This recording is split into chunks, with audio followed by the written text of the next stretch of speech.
Hello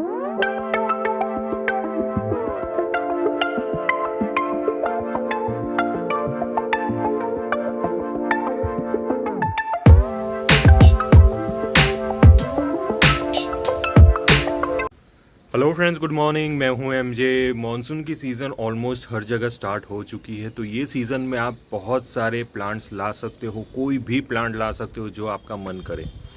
जो भी summer season के प्लांट्स है वो सारे समर सीज़न के प्लांट्स इस वक्त आप ला सकते हो, ग्रो कर सकते हो।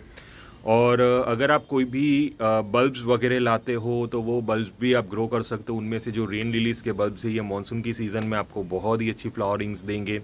विंटर सीज़न के प्लांट्स अभी मत लाइए, थोड़ा सा वेट कीजिए, क्योंकि विंटर सीज़न के प्लांट्स को बारिश पसंद नहीं होती। अगर आप विंटर सीज़न के प्लांट्स लाओगे तो बाद में वो प्लांट मर जाएंगे, वो नहीं चल पाएंगे। तो आज की वीडियो फ्रेंड्स ये टॉपिक पे रहेगी कि जैसे ही फ्रेंड्स हम प्लांट्स परचेज़ करते हैं तो बहुत सारे लोगों की ये कंप्लेंट रहती है कि हम प्लांट्स परचेज़ करते हैं, बाद में लाते हैं, ग्रो करते हैं, तो बाद में प्लांट मर जाते हैं, आगे नहीं चल पाते, स्ट्रेस में चला जाता है।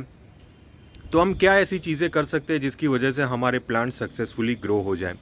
तो ये सारी चीज़ें फ्रेंड्स आज मैं आपके साथ ये वीडियो में कवर करने वाला हूँ, ताकि आपके प्लांट ये सीज़न में ना मरे। अगर ये सारी चीज़ें अगर आप ध्यान से सुनोगे बिना स्किप किए हुए तो बाद में आपको फ़ायदा मिलेगा। तो चलिए शुरू करते हैं आज की वीडियो। तो सबसे पहली चीज़ फ्रेंड्स ये ध्यान रखनी है कि आप कौन सा प्लांट सिलेक्ट कर रहे हो। जैसे कि फ्रेंड्स अभी मैंने आपको बताया, विंटर सीज़न के प्लांट्स को बारिश पसंद नहीं होती। अगर आप विंटर सीज़न के प्लांट्स लाओगे तो बाद में वो नहीं चल पाएंगे।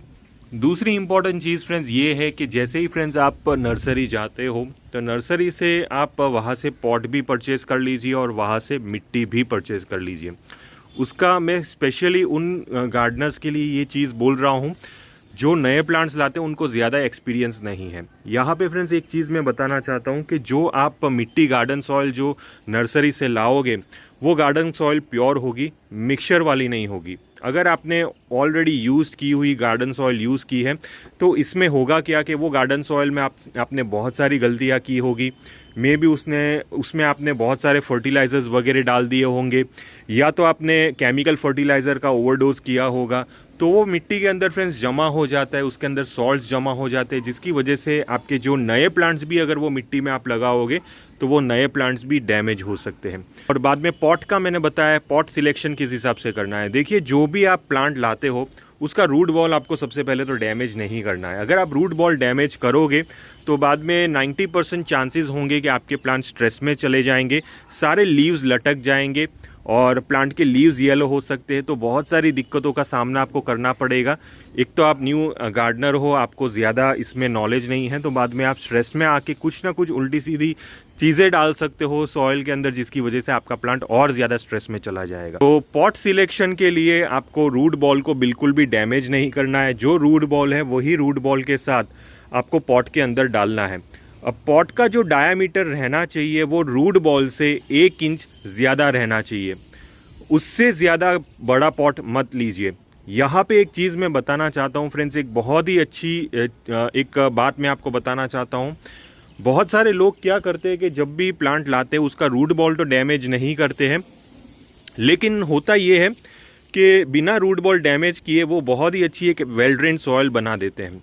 वेल ड्रेन सॉइल बनाने की वजह से जो साइड वाली जो मिट्टी रहती है, सपोज़ आपने एक प्लांट लाया है, उसने आपने ग्रो कर लिया रूट बॉल के साथ, लेकिन साइड वाली जो मिट्टी है वो टोटली वेल ड्रेन्ड मिट्टी है। तो उसमें होगा क्या, जैसे ही आप पानी डालोगे तो साइड वाली टोटली मिट्टी ड्राई आउट हो जाएगी अबाउट 1-2 बजे तक, और जो रूट बॉल है, रूट बॉल को भी ठीक से पानी नहीं मिल पाएगा, वो भी धीरे धीरे करके ड्राई आउट हो जाएगा। और फाइनली आपका जो प्लांट है वो लो वाटरिंग की वजह से ख़राब होना स्टार्ट हो जाएगा। धीरे धीरे आपके प्लांट की ग्रोथ स्टॉप हो जाएगी। लीव्स थोड़े से हल्के से लाइट ग्रीन येलो ऐसे हो जाएंगे। प्लांट के ऊपर से कोई भी शूट्स डेवलप नहीं होगी। इसीलिए करना ये है फ्रेंड्स कि आपको ज़्यादा बड़ा पॉट नहीं लेना है। जो भी पॉट आप लेते हो वो रूट बॉल से 1 इंच या तो आधे इंच बड़ा एक पॉट परचेज कर सकते हो। इससे होगा ये कि छोटे पॉट की वजह से पानी सीधा रूट बॉल के अंदर जा सकेगा और प्लांट को लो वाटरिंग की प्रॉब्लम नहीं होगी। बड़े पॉट में अगर आप प्लांट को ग्रो करोगे तो पानी सीधा वेल ड्रेन मिट्टी से थ्रू जो ड्रेनेज होल्स होते हैं वहाँ से थ्रू बाहर निकल जाएगा, तो रूट बॉल को बहुत ही कम पानी मिलेगा। छोटा गमला रहेगा तो पानी डालोगे तो रूट बॉल के आसपास पानी थोड़ी देर तक जमा रहेगा और बाद में रूट बॉल को भी पानी मिलेगा और प्लांट डिहाइड्रेट नहीं होगा। दूसरी इंपॉर्टेंट चीज़, बहुत सारे लोग ये गलती कर लेते हैं कि प्लांट लाते हैं तो उसके पॉटिंग मिक्स में बहुत सारे ऐसे फर्टिलाइज़र डाल देते हैं, ऑर्गेनिक हुए या तो केमिकल हुए। इससे प्लांट को स्ट्रेस लग सकता है।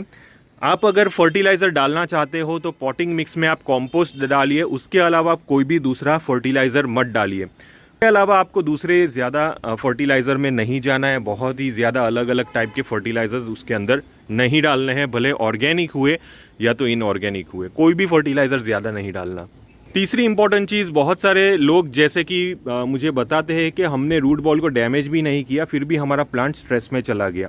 उसके रीज़न्स बहुत सारे हो सकते हैं। सबसे पहला रीज़न जो होगा वो ये होगा कि जो क्लाइमेट में से प्लांट आया है, जैसे कि नर्सरी में जो वाटरिंग चलती है, नर्सरी का जो क्लाइमेट है, टेम्परेचर है, वो आपके टेरेस के क्लाइमेट और टेम्परेचर और वाटरिंग से मैच नहीं करता।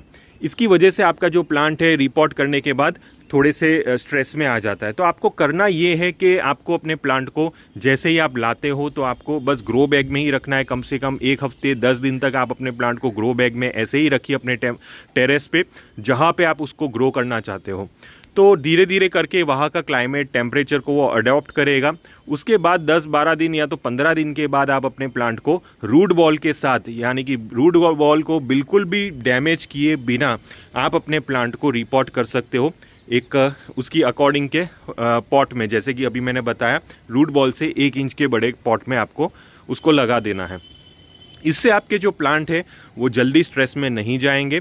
और दूसरी चीज़, वाटरिंग आपको बहुत अच्छी करनी है। वाटरिंग में कंजूसी बिल्कुल भी मत करिए। अगर आपके यहाँ बारिश हो रही है और बारिश बहुत ही ज़्यादा तेज़ हो रही है तो बाद में पानी देने की ज़रूरत नहीं है, लेकिन हल्की फुल्की बारिश हो जाती है, जैसे कि 1 दिन 2 दिन के गैप में बारिश हो जाती है, तो बाद में पानी दीजिए। प्लांट को पानी की अभी भी ज़रूरत है।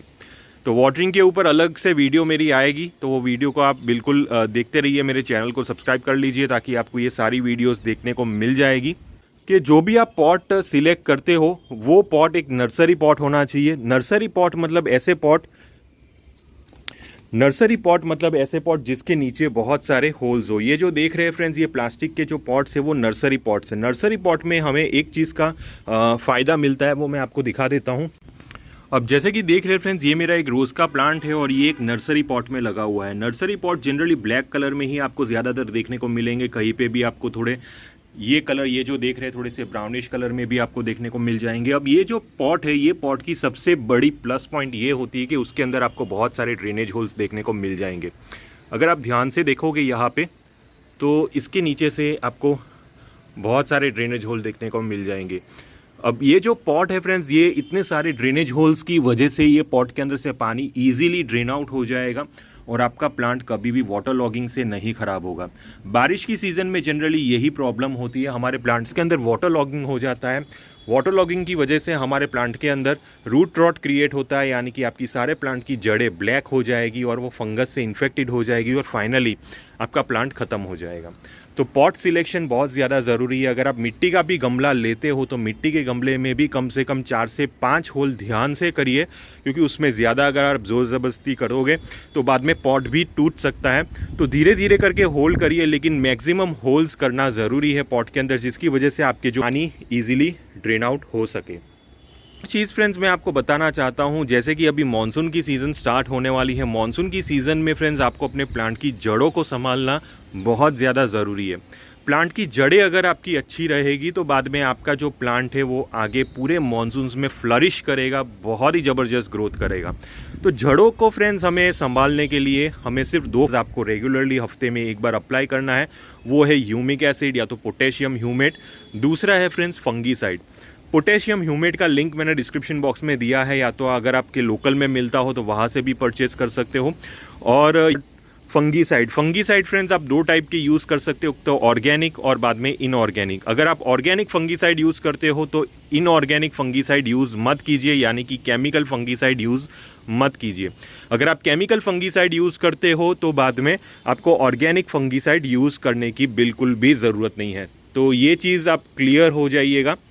तो फंगीसाइड में आपको अलग अलग मिलेंगे, जैसे कि ऑर्गेनिक में आपको ट्राइकोडर्मा फंगीसाइड सबसे बेस्ट फंगीसाइड है। बाद में दूसरे भी अलग अलग ब्रांड्स के आपके फंगीसाइड मिलेंगे। और केमिकल में फ्रेंड्स आपको साफ फंगीसाइड, रोको फंगीसाइड, बेबिस्टिन फंगीसाइड, ये कुछ ऐसे नाम है जिसकी वजह से आप अपने प्लांट के रूट सिस्टम को सेव कर सकते हैं, बचा के रख सकते हैं पूरे मॉनसून्स में। तो ये चीज़ आपको करना ज़रूरी है। तो फंगीसाइड और ह्यूमिक एसिड आपको 1-1 ग्राम लेना है अगर आपका प्लांट छोटा है। अगर आपका प्लांट बड़ा है, समझ लीजिए 3 फुट 2 फुट के आसपास का प्लांट है, तो 2 ग्राम लीजिए। अगर आपका प्लांट 1 फुट से नीचे का प्लांट है तो 1-1 ग्राम के हिसाब से लीजिए। तो ये दोनों को 1-1 ग्राम के हिसाब से 1 लीटर पानी में मिक्स करके आप सीधा पर पॉट में ये डाल दीजिए 1 लीटर पानी। इससे फ्रेंड्स आपके प्लांट की जड़ें हमेशा सेफ रहेगी। हफ्ते में 1 ही बार डालना है और पूरे मॉनसून्स में आपके प्लांट फ्लरिश करेंगे। आपके प्लांट के ऊपर बहुत ही ज़बरदस्त ग्रोथ होगी। और finally friends, insecticides and fungicide. Insecticide में एमिडाक्लोप्रिड आप स्प्रे करते रहिए, एवरी वीक स्प्रे करिए, क्योंकि बारिश की सीज़न चल रही है। जब भी आपके यहाँ बारिश जैसे ही रुकती है और आपको लगता है कि अभी 1-8 घंटे तक बारिश नहीं होगी, तब आप एमिडाक्लोप्रिड का स्प्रे कर लीजिए 1 ml 1 लीटर पानी के हिसाब से। और जो फंगीसाइड जो भी आप रूट्स में डालते हो वही फंगीसाइड का आप स्प्रे भी कर सकते हो, या तो ट्राइकोडर्मा, या तो आप कोई भी दूसरा ऑर्गेनिक फंगीसाइड, या तो केमिकल फंगीसाइड का स्प्रे कर सकते हो। वो भी आपको 1 ग्राम के हिसाब से करना है। इससे पूरे सीज़न में, बारिश की सीज़न में आपके जो भी नए प्लांट्स आप लाए हो वो सक्सेसफुली ग्रोथ होंगे। और अगर आप रोजेज़ भी लाते हो तो सेम पैटर्न के हिसाब से आप अपने रोजेज़ को ग्रो कीजिए। रोजेज़ के लिए फ्रेंड्स अभी सबसे बेस्ट मीडिया मेरे हिसाब से मॉनसून्स में रहेगा वो है सिंडर मीडिया। अब सिंडर मीडिया अगर आपको इजीली मिलता नहीं है, या तो आपको उसमें अंदर पानी देने का उतना टाइम नहीं है, तो बाद में आप कोकोपीट में लगा सकते हो रोजेज़। लेकिन कोकोपीट में एक दिक्कत ये होगी कि मानसून की सीज़न में ये ओवर मॉइस्ट हो जाता है, जिसकी वजह से जड़ें खराब हो सकती है। तो आप इसके जो पॉटिंग मिक्स बनाते हो रोजेज़ का, उसके अंदर सैंड ऐड कीजिए। जैसे कि आपने 40% जितनी गार्डन सॉयल ऐड की, बाद में 40% जितना आपने सैंड ऐड किया, और 20 to 30% जितना आप ये कॉम्पोस्ट ऐड कर सकते हो। फर्टिलाइज जब भी आप करना चाहते हो ये प्लांट को, तो इनिशियली मत कीजिए, कम से कम 1-1.5 महीने जाने दीजिए, क्योंकि प्लांट की जड़ों को डेवलप करने के लिए 20 दिन चाहिए। 20 दिन के बाद आप धीरे धीरे 5 दिन 6 दिन जाने दीजिए, 1 हफ्ता जाने दीजिए, और बाद में उसको फर्टिलाइज करिए और स्प्रे से फर्टिलाइजर दीजिए। कभी भी नए प्लांट्स को आप सीधा रूट्स में फर्टिलाइजर मत दीजिए। रूट्स में फर्टिलाइजर देने की वजह से उसकी जड़ें खराब हो सकती है, और क्योंकि ये जो इसकी जड़ें होती है वो बहुत ही नाजुक होती है। जैसे कि देख रहे हैं ये जो मेरे नए प्लांट्स हैं जो ऑनलाइन मैंने लिए हैं, इसके अंदर फ्रेंड्स मैंने कोई भी फर्टिलाइजर नहीं डाला है, सिंपल पानी से ही मैंने इसको ग्रो किया है, सिंडर में लगाया है। अगर मैं इसके अंदर किसी भी टाइप का फर्टिलाइजर ऐड करूंगा तो इसकी सारी जड़ें खराब हो जाएगी। तो ये प्लांट को फर्टिलाइज में करूंगा सीधे 1.5 महीने के बाद, वो भी मैं उसको स्प्रे करूंगा। इसके अंदर किसी भी टाइप का रूट्स में किसी भी टाइप का फर्टिलाइजर नहीं डालूंगा। ये कुछ ऐसी बेसिक चीज़ें हैं जो मानसून की सीज़न में आपको बहुत ही ज़्यादा हेल्प करेगी। अगर आपको किसी भी टाइप का कन्फ्यूजन हुआ ये टॉपिक से रिलेटेड, तो आप प्लीज़ मुझे इंस्टाग्राम पे मैसेज कर सकते हो, टेलीग्राम ग्रुप में आप ज्वाइन होकर मैसेज कर सकते हो। टिल देन के लिए थैंक यू फ्रेंड्स, और हैप्पी मानसून्स।